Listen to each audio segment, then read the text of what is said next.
What's good, YouTube? It's your boy, Blue Blood Sports TV, back at y'all with another one.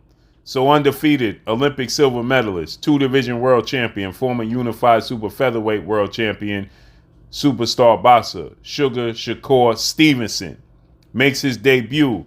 19 wins, no loss, no draw, 9 wins by way of knockout, 25 years of age, 5'8" with a 68-inch arm reach. He makes his lightweight 135-pound debut and his quest to become a 3-division world champion at lightweight division. And he's taking on Yoshino, who is 16 wins, no losses, no draw, 12 wins by way of knockout, 31 years of age, 5'9" with a 68-inch arm reach. He's an orthodox fighter. Shakur Stevenson is a southpaw fighter. So this is Shakur Stevenson's first fight at 135, okay? With that said, Shakur Stevenson is going to put on a masterclass performance. This is my final fight prediction for this fight, for this upcoming fight tonight. And Shakur Stevenson is going to put on an absolute masterclass performance tonight in this ring against Yoshino, okay? Yoshino is a good, rough, rugged, tough fighter, come forward, very aggressive fighter that has, power and is a pressure fighter. But he's flat-footed. His defense is not the best defense in the world, and that's going to leave Shakur Stevenson openings. And when you have a guy who is talented, as skilled, as sharp, as a sharpshooter like Shakur Stevenson, as a marksman in the ring, he's very slick with his defense, very hard and very awkward to hit, very elusive, and can make you miss in a phone booth. Yoshino is up against it tonight, okay? So I have Shakur Stevenson winning this fight by a 10th round stoppage victory over Yoshino. I just think he's going to paint a pretty picture tonight over Yoshino en route to becoming a mandatory challenger for one of the vacant belts, because I believe the highly anticipated, undisputed lightweight world champion superstar showdown between undisputed lightweight world champion himself, Devin the Dream Haney, who is 29 wins, no losses, no draw, 15 wins by way of knockout. Devin Haney is 24 years of age, 5'9.5" with a 72-inch arm reach. He's taking on Olympic two-time gold medalist, 3-division world champion, former unified lightweight world champion, Ukrainian superstar boxer Vasyl High-Tech Lomachenko, May 20th, Las Vegas, Nevada, MGM Grand Garden Arena. I think Devin Haney is going to beat Lomachenko, who is 17 wins, 2 losses, no draw, 11 wins by way of knockout, 35 years of age, 5'6" with a 66-inch arm reach.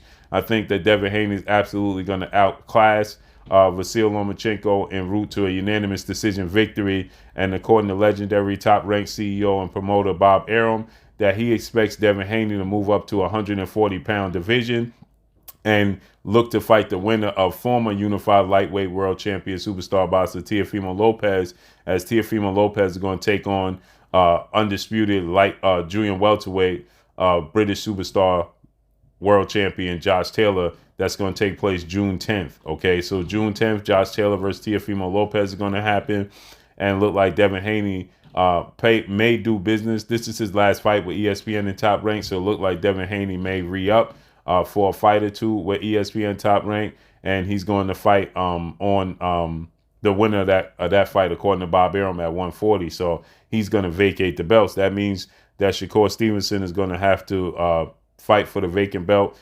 possibly the WBO, because now he did lose his belt on the scale in his last fight with Robson Conceição, as he just missed weight, 130. He came in at he was supposed to weigh in at 130.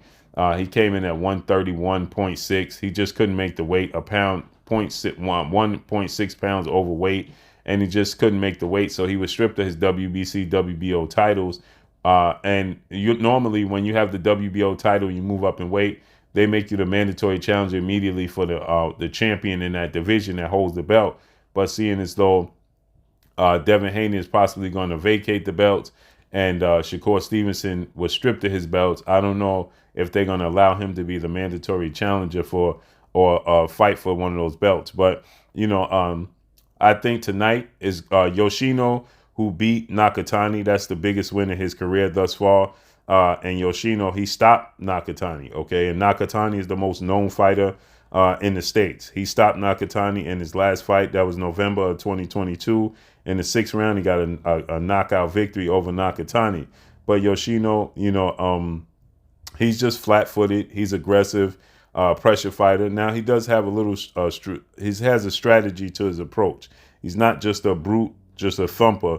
But for the most part, his game is to be aggressive, to be a pressure fighter, and be offensive, and that works right in the wheelhouse. That works right in the favor of Shakur Stevenson because he loves fighters that give him openings, that are offensive, and he could counterpunch him. He can make you miss and make you pay. He can slip punches. He can throw combinations. He's a southpaw. He has great IQ. He has great footwork, foot placement. And I just think that he's going to get a 10th round stoppage victory over Yoshino en route to looking for bigger fights. Now, keep in mind, this fight was supposed to be Shakur Stevenson versus Isaac Pitbull Cruz, okay, who was the lightweight title contender, most notably known for his fight with Gervonta Tank Davis, that he put on a great effort in the fight and lost. He still lost the fight, but he put up a great fight. And the WBC, World Boxing Council President Mauricio Suleiman, board of 32 members, they ordered that Isaac Pitbull Cruz, who has 24 wins, 2 losses, 1 draw, 17 wins by way of knockout, 24 years of age, 5'4" with a 63-inch arm. She's more like 5'3", Mexican fighter. He stopped Edward Ramirez back in September 2022 in the 2nd round.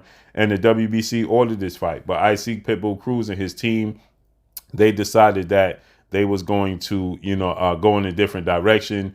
And they made up the normal excuse that Shakur Stevenson is a boring fighter who just runs around the ring, and that's not who they want to face off against. That's code word for we can't cut the ring off on him. We can't pin him down. He's going to counterpunch us. He's going to be hard for us to hit. He'll probably embarrass us, win every single round, and we don't want to take that route unless we absolutely have to. He has a belt, and we the mandatory, or we have the belt, and he's the mandatory. So they didn't want to fight him for the vacant, for the WBC mandatory position. Okay, and then he looked to fight multiple fighters, and they turned down the opportunity to fight Shakur Stevenson. So he landed on Yoshino, right, just to stay active.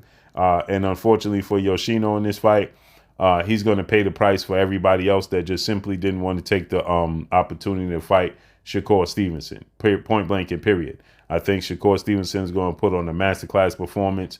I don't think he's going to get touched much in this fight, if any at all. Okay, and I think that he's going to absolutely dominate this fight against Yoshino, and I think that he's going to win a 10th round stoppage victory, just chopping him up, just hitting him clean, too often, too much.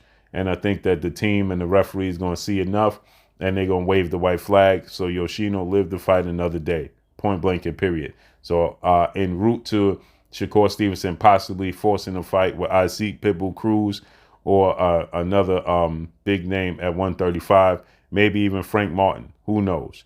But let's see how it unfolds and plays out. That's all I got for y'all. Make sure you hit the like button, drop a comment in the comment section. Let me know what y'all think. Follow me on Instagram at Blue Blood Sports TV, all one word. So all I got for y'all. Peace.